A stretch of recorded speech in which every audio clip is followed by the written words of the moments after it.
కొత్తపేట గ్రామానికి ఈరోజు శ్రీ చింతల మహాభారత గొప్ప ప్రదర్శనం. వివిధ స్థాయిలో కళాకారులంతా కూడా మహాభారతానికి సంబంధించినటువంటి విశిష్ట ప్రపంచంలో గొప్పగా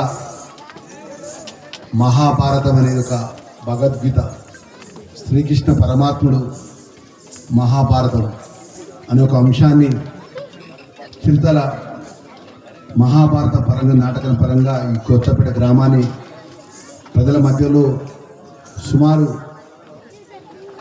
25 మంది కళాకారులు, ఎంతమంది 25 మంది కళాకారులు మరి వారి వారి యొక్క ఏదైతే నటనను బట్టి ఆ ఒక శ్రీకృష్ణ పరమాత్ముడు మహాభారతంలో ఉన్నటువంటి ఏదైతే పాత్రలన్నీ కూడా ఉట్టిపడే విధంగా మన గొప్పగా ప్రదర్శన చేసేందుకు ప్రత్యేక చొరవ చూపుతున్నటువంటి స్థానిక సర్పంచ్ మా మహేందర్ అన్న, మన అన్న మీరు రావాలని చెప్పి అడిగితే ఈరోజు హైదరాబాద్ పోయే కార్యక్రమం రేపు రాహుల్ గాంధీ గారు వస్తున్నారు. అయినా కూడా మరి మా గ్రామానికి సంబంధించిన వాళ్ళు ఒక మహాభారతం అనే గొప్ప నాటకాన్ని వేయడం అంటే ఆషామాష విషయం కాదు.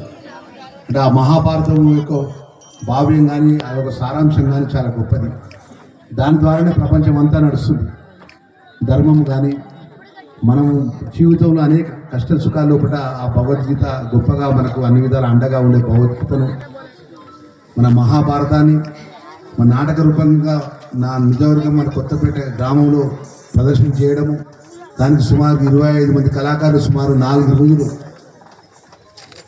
మరి ఎక్కడ కూడా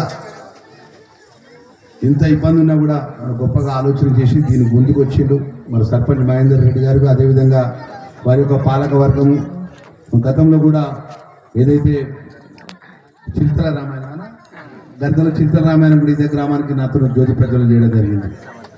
ప్రతి సంవత్సరానికి ఒక కార్యక్రమాన్ని వారు ముందుకు వస్తున్నారు. వారి కాక పెద్దలు మాజీ ఎంపీగా ఉన్న శ్రీనివాసరావు గారు, పక్క గ్రామానికి కూడా మా గోపాల్ రెడ్డి గారు, మొన్ననే కొత్తగా ఎన్నికబడ్డ సర్పంచ్ ఏదైతే రమేష్ గారు, ఇంకా చాలామంది దాతలు ముందుకు వచ్చిండు. మరి ఇటువంటి దైవ కార్యక్రమాల్లో అన్ని వర్గాల ప్రజలు గొప్పగా మనం ముందుకు రావాలి, మరి వారు ప్రోత్సహించాలి. మన కళాకారులు శ్రీకృష్ణ పరమాత్మకు దుప్పియాడు వెలుగుటూరులో ఉన్నటువంటి పేరు నా పేరు కదా లక్ష్మణాచార్య. శ్రీకృష్ణుడు అంటే మొత్తం ప్రపంచాన్ని నడిపిస్తాడు.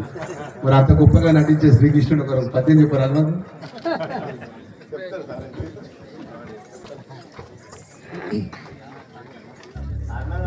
పించి ఎగసిన కుండలంబుల కాంతి గగన భాగండెల్ల తప్పి కొనగా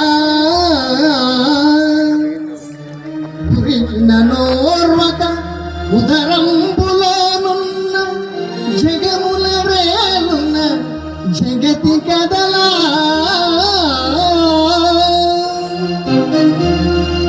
శిఖరంబు చేపట్టి చనుదంచురయమున పైనున్న పచ్చని పటముజార నమ్మితి నాలా నగుబాటు సేయక మన్నింపు మన్ని క్రీడి మరల తిగువా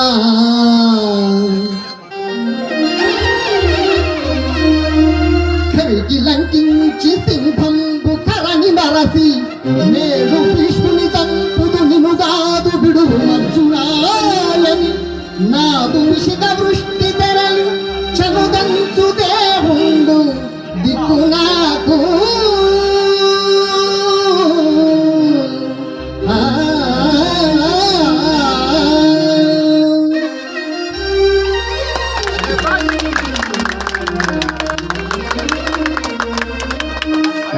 ఇంత గొప్పగా అంటే శ్రీకృష్ణ పరమాత్మకు సంబంధించిన లక్ష్మణాచార్య ఇంత చేసినంటే ఇంకా మిగతా పాత్రలు కూడా ఇంత గొప్పగా వారు రాణించే విషయంలో మా రాజేష్ మాజీ సర్పంచ్ రాజేశం, ఎందుకంటే నేను మొదటి నుంచి నాకు దగ్గర ఆప్త మిత్రుడు. మరి వీరందరూ మా గ్రామం కొత్తపేట గ్రామం చూస్తే ఏంటంటే ఒక అందరూ కూడా ఒక సోదరాభిమానంతో ఉంటారు ప్రజలందరూ కూడా. మరి అదేవిధంగా మరి ఇంత గొప్పగా ఈ యొక్క విషయంలో మంత్రిగా మరి నా బాధ్యత కూడా మీరు ఎప్పుడు ఏ విషయంలో కూడా మీరు ఏది అడిగినా కూడా నేను ముందుంటా అని చెప్పి మరొకసారి మనవి చేసుకుంటూ ఇంత మంచి కార్యక్రమంలో నన్ను భాగస్వామ్యం చేయడం నా అదృష్టం. ఎందుకంటే మహాభారతం మన గ్రామంలో మన నియోజకవర్గంలో చేయడం, ప్రతి సంవత్సరం ఈ విధంగా రామాయణం ఒక సంవత్సరం మహాభారతం, ఈ విధంగా దేవునికి సంబంధించినటువంటి దైవ కార్యక్రమం విషయంలో కూడా ఈ గ్రామ ప్రజలు ముందు నిలబడతారనే విషయాన్ని మరొకసారి ప్రజలకు కూడా మనస్ఫూర్తిగా గ్రామ ప్రజలందరికీ కూడా నమస్కారాలు తెలియజేసుకుంటూ, కళాకారులకు కూడా మనస్ఫూర్తిగా నేను అభినందనలు శుభాకాంక్షలు తెలియజేసుకుంటూ, మీ మంత్రిగా మీ అన్నగా లక్ష్మణ్ కుమార్గా మీరు ఎక్కడ కూడా ఈ మహాభారతం కానీ రామాయణం సంబంధించిన చరిత్ర విషయంలో పుట్ట నా నిజవర్గంలో ఇప్పుడు ఎక్కడ మీరు కార్యక్రమం చేసినా నన్ను పిలవండి, తప్పకుండా వస్తా. మీకు ప్రోత్సాహం విధంగా అంటే మంత్రి రావడం అంటే మీరు మీరు మంత్రిని చేసినారు. గౌరవ ముఖ్యమంత్రి రేవంత్ రెడ్డి గారి నేతృత్వంలో మంత్రి గారు ఉన్నా కాబట్టి ఒక ప్రభుత్వమే నీ దగ్గరికి వచ్చినట్టు నేను రావడం వల్ల మీకు గొప్పగా ప్రోత్సాహం ఉండే విధంగా నేను అన్ని విధాలా ముందుంటారని విషయాన్ని మరొకసారి మనవి చేసుకుంటూ, మరొకసారి పేరున మా మిత్రులందరూ కూడా మా ఈ గ్రామానికి సంబంధించిన మా కాంగ్రెస్ పార్టీ మిత్రులు కానీ చాలామంది మిత్రులు అన్న మీరు రావాలని కూడా వారు కూడా చెప్పడం జరిగింది. దైవ కార్యక్రమం, ఈ దైవ కార్యక్రమంలో మీరు కూడా భాగస్వామ్యం కావాలని కూడా వారు కూడా చెప్పడం జరిగిందనే విషయాన్ని మరొకసారి మనవి చేసుకుంటూ, మా కళాకారులందరూ కూడా రేపు రాబోయే రోజుల్లో మన నిజవర్గంలో ఎక్కడ మీరు కళాకారుల పరంగా ఏ చిన్న ఇబ్బంది ఉన్నా కూడా, మీకు ఆర్థికంగా ఏ కష్టం ఉన్నా కూడా లక్ష్మణ్ కుమార్ అన్న మీ ఎంబడి ఉన్నాడు అనుకోండి, మీకు సపోర్ట్గా ఉంటా. నా శక్తి కొద్ది మీకు అన్ని ఆదుకుంటానని సెలవు తీసుకుంటున్నాను. అందరికీ ధన్యవాదాలు.